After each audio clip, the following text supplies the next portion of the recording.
Hello, I'm bored again. I'm making YouTube videos once again.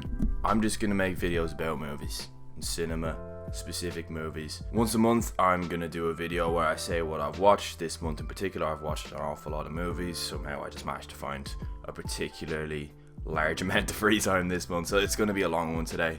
And then in future, I'll probably just make, specific videos about movies or certain directors or whatever. If you have anything you want to see, feel free to comment it, or if you have any movies that you recommend that you think I've not seen, feel free to let me know in the comments as well. I have my Letterboxd page, which if you don't have Letterboxd, this isn't sponsored, I fucking wish it was. It's a very accessible app for people who love movies, and you'll literally be able to see every movie I've ever seen on my Letterboxd page, which I'll leave in the description or maybe the comments. So yeah, if you've noticed that there's something that I haven't seen that you really think I should, just comment it or even send me a DM. To be honest, I'm not really looking for that much engagement on YouTube. I'm just doing this for the crack now. I don't really mind about subscribers or anything. You feel free to just send me a text. Realistically, it's friends and family that are watching this at this point. So in the last month, I'm going to go through every movie that I have seen and give sometimes brief, sometimes not so brief opinions on them. And first of all, the first movie I saw this month was Halloween, because I was working on Halloween, so I had to watch it at some point. So I watched it on the 1st of November. It's still a classic. Jamie Lee Curtis is amazing. The fact that all the effects are practical just make it kind of timeless, to be honest. I don't think it's ever going to be dated. Halloween's just an absolute classic. Then in the build up to French Dispatch, I went on a rather substantial Wes Anderson spree. First of all, I watched the Royal Tenenbaums. That's an amazing movie. I don't want to go specifics, but I would say top 3 Wes Anderson movies for me personally. And that's always a list that's very personal to people. Anyone who's seen a lot of Wes Anderson movies tend to have completely different rankings of his movies. And for me, Royal Tenenbaums is top 3. I love that movie. I love how they weren't afraid to go into some really taboo subjects. The bathroom scene with Luke Wilson is iconic. It's heartbreaking. And yet, it's still an absolutely hilarious movie. Nonetheless, I absolutely love the Royal Tenenbaums. The next one I then saw was Isle of Dogs, which I've never seen before, and I loved it. I absolutely loved it. I really liked Fantastic Mr. Fox, so I expected to like Isle of Dogs. And I know a lot of people aren't a fan of the fact that the humans in the movie, for the most part, only speak Japanese, whereas the dogs are the ones that speak English. I quite like that, to be honest. I think it's a fun detail because it just shows just how big a disconnect there is between the dogs and the humans in this particular society. I really liked it. I thought it was used very well. Really enjoyed it. Then I just watched Fantastic Mr. Fox. Obviously George Clooney is amazing as Mr. Fox, but Wallace Wolodarski is also unreal as Kylie. Underrated voice acting performance there. It's a classic. It's a modern classic. It's one of the best, if you could call it a kids film. I don't know, is it a kids film? It goes into some pretty heavy stuff. I don't know if it is a kids film, but if it is a kids film, it's one of the best kids films ever, in my opinion. I then watched Bottle Rocket, which is Wes Anderson's first movie about a heist gone wrong, starring Luke and Owen Wilson. It's not a perfect movie by any stretch of the imagination, and it doesn't really feel as Wes Anderson as other Wes Anderson movies are. It's not as idiosyncratic as the rest of his movies are. A lot of his movies you can watch 3 seconds of and you'll know it's Wes Anderson. This one, not so much, other than the fact that, it stars the Wilson brothers. I did really enjoy it. The heist at the end makes it a much better movie. That is comfortably the best part of the movie, is the finale. It's a hilarious finale. And yeah, it was his first ever feature film. So, you got to start somewhere, and it is a good movie. It's just, I don't know. Considering the next movie I then watched was Rushmore, which is a huge step up. It was his second film that he made. That feels like a Wes Anderson movie. Rushmore feels like a Wes Anderson movie, and I really, really enjoyed it. And it's one of the best first-time performances probably ever that I've seen from Jason Schwartzman. That was his first ever role, and he's the lead, and he was brilliant in it. He was so good. Yeah, Rushmore is the first of Wes Anderson's catalogue for me that feels like a real Wes Anderson movie. I then watched Grand Budapest Hotel. just the night before I went to see French Dispatch. It's a comfort movie of mine. It's one of my favourite movies ever. I could go on and on and on about that movie, and I probably will in another video one day, because like, I really love the Grand Budapest Hotel. So I don't know, that could be something I make a video on in the future. I really love that movie, and it's still absolutely amazing on the 10th watch. So yeah, if you've not seen Grand Budapest Hotel, go see it. And then I finally went and saw the French Dispatch. That movie is a good movie. It's a good movie. I like the structure. It's structured as a magazine, which if you've not seen the movie probably doesn't make a lot of sense, but when you see it, it does. It's basically a movie consisting of lots of short stories, and each short story, the first one is comfortably the best in my opinion. I think Benicio del Toro is brilliant. I think Adrian Brody is class. The first short story is the best for me.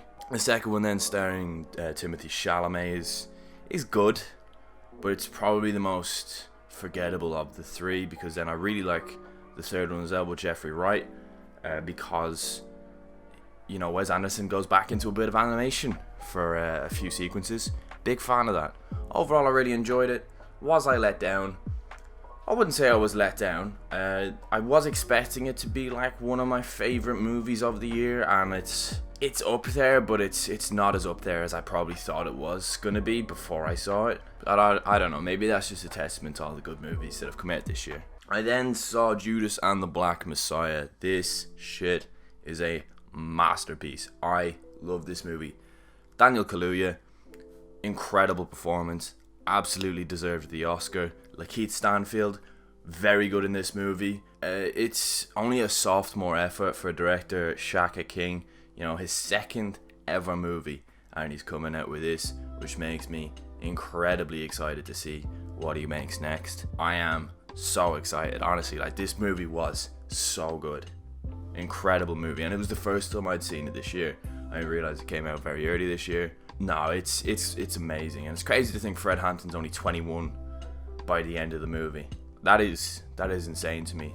I then saw Mortal Kombat. This movie is carried by one character and one character only, and that is Kano.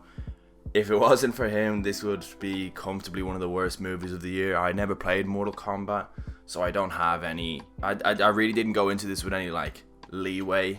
Like, I know a lot of Mortal Kombat fans were expecting a cheesy film, but my god, is the main character boring. I could not care less about him. Kano carries this movie. Kano actually feels like he's in a different movie. He is so good in this movie, and yet the rest of it is so average. Overall, I don't even know what the fuck happened in the finale, which is crazy to think, because the opening 10-15 minutes is amazing. Like, you would think this is going to be an epic samurai old school, because I hadn't even seen the trailers, to be honest. Yeah, not a lot of this movie makes sense. I then saw No Time to Die, which is a very fitting end to Daniel Craig's Bond films. I really liked it.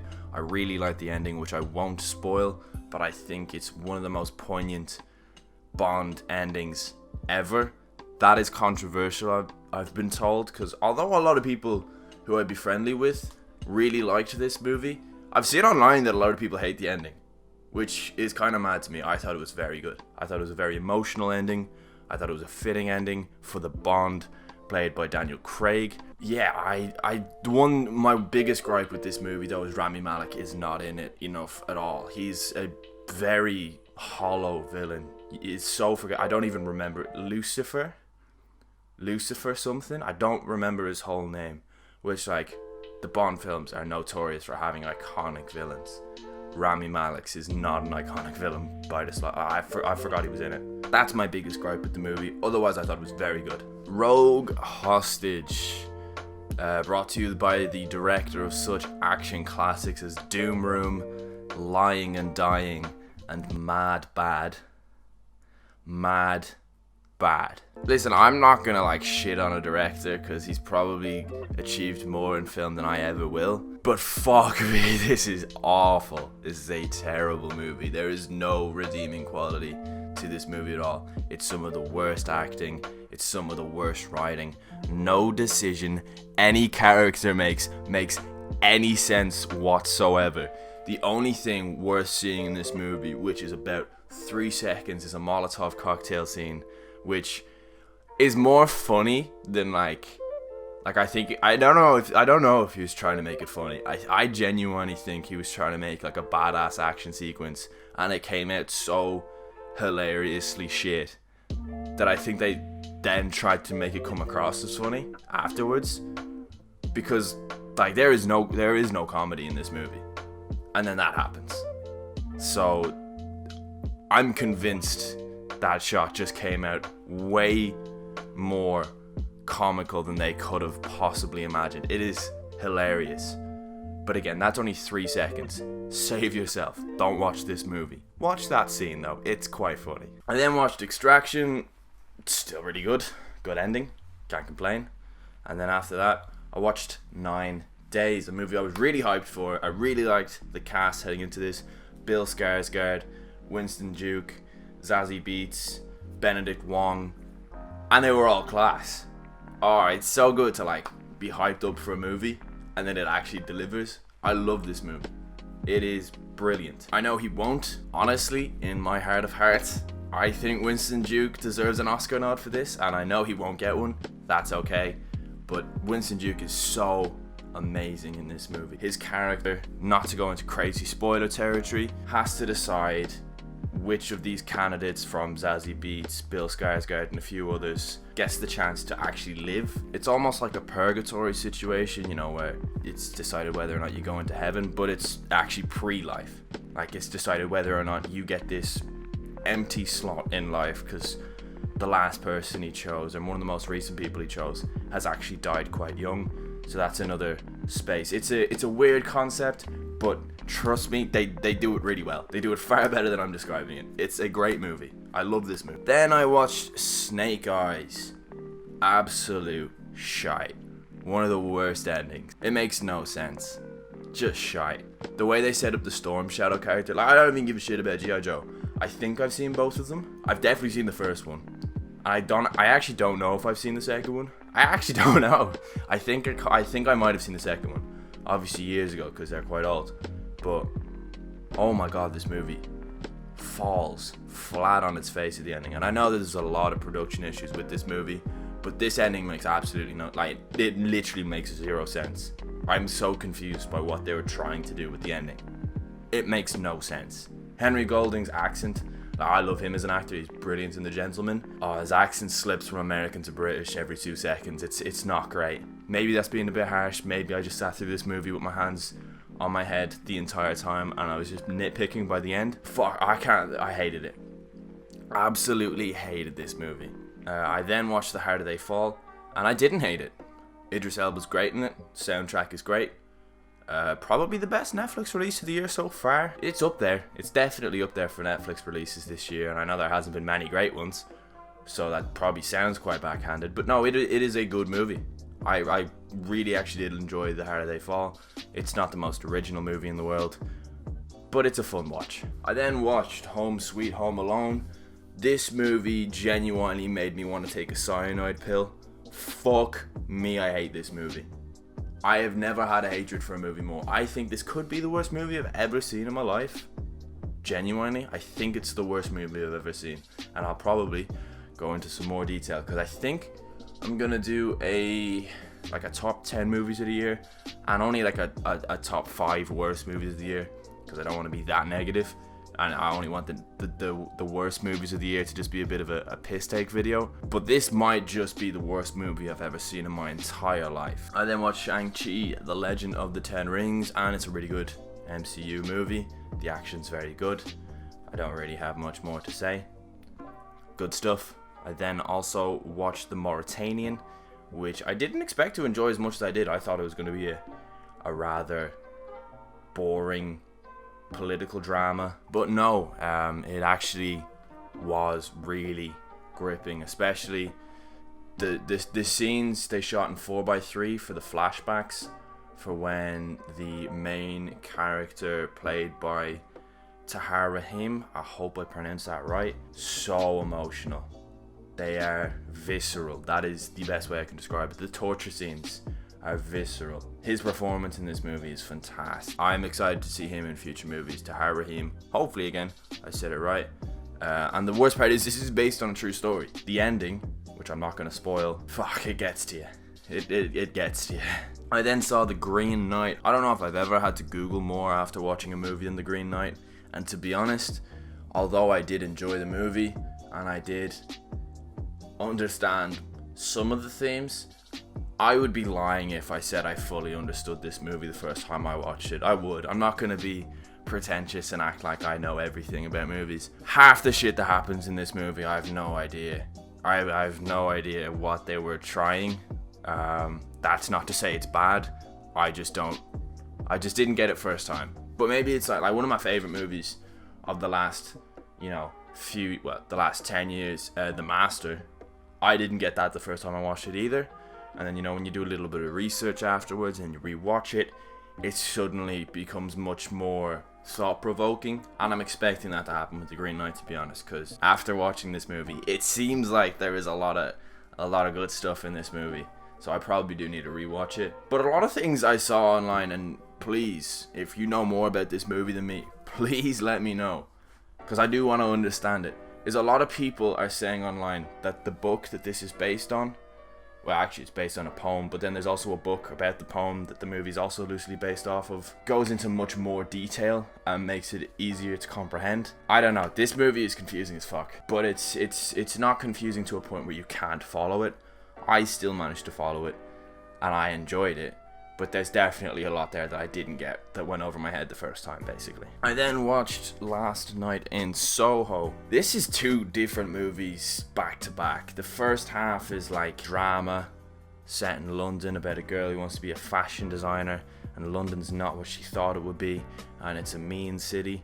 And then it becomes a horror movie halfway through. I didn't even realize until an hour in that I was watching a horror movie. Like afterwards when I looked it up, it's actually listed as a horror movie. I had no idea I was watching a horror movie until like an hour in, and it's not scary. It's not a scary horror movie in the slightest. I love Edgar Wright. He's a brilliant director, but I don't know if his style and horror mesh very well. It definitely let me down a little bit. I had really high hopes for this because of the director and the cast, and ultimately it's a good movie. It's a fine movie. It doesn't have a lot to say. Now, I started watching all the Harry Potters again with my girlfriend. Obviously the first one we watched, Philosopher's Stone. I have to say, some of the CGI in this has actually held up quite well. Some of it hasn't, obviously.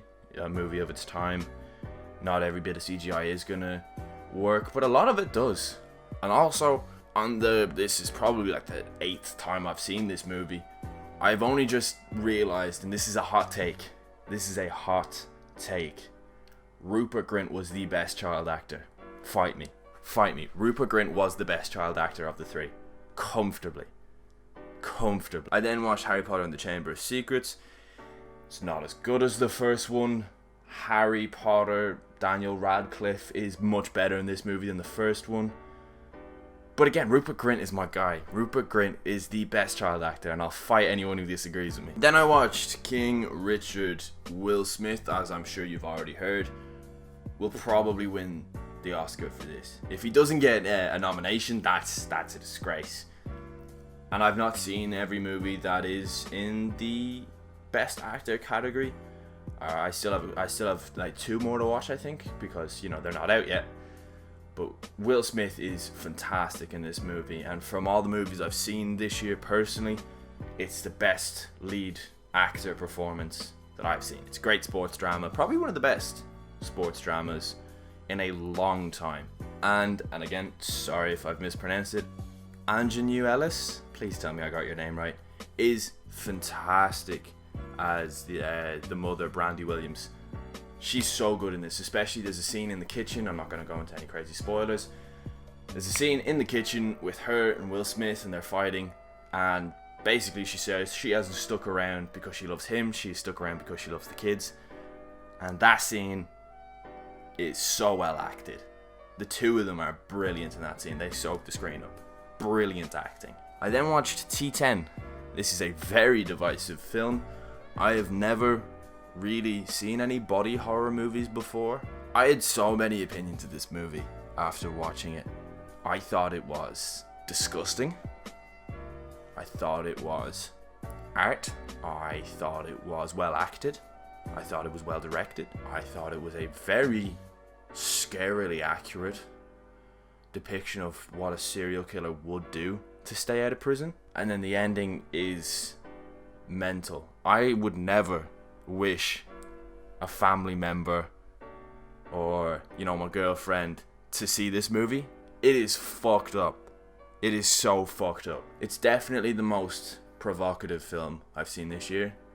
Provocative doesn't always mean good, but in this case I would say it does. I then watched Tick Tick Boom, which is a true story, and if you don't know the true story of Jonathan Larson like I didn't, keep it that way. Go into this blind. Andrew Garfield is very good in this, but I don't remember any other characters, to be honest. To say he carries this is actually quite harsh, but this musical is the Andrew Garfield show. And Andrew Garfield is great in the Andrew Garfield show. So, although it's not the most memorable movie or musical of the year, it's one of the more memorable performances. Andrew Garfield's very good in this. I then watched Pig, which admittedly I was very skeptical of heading into. It's a, on the surface, dumb premise, dare I say. Nicolas Cage has his pig stolen and he wants to go and get it back. That sounds like a dumb premise. This movie's amazing. Oh my god. If you've seen John Wick, you probably expect this to go the same way. They've stolen his pig, so he's gonna go on this big crazy action spree, kill a load of people and get his pig back.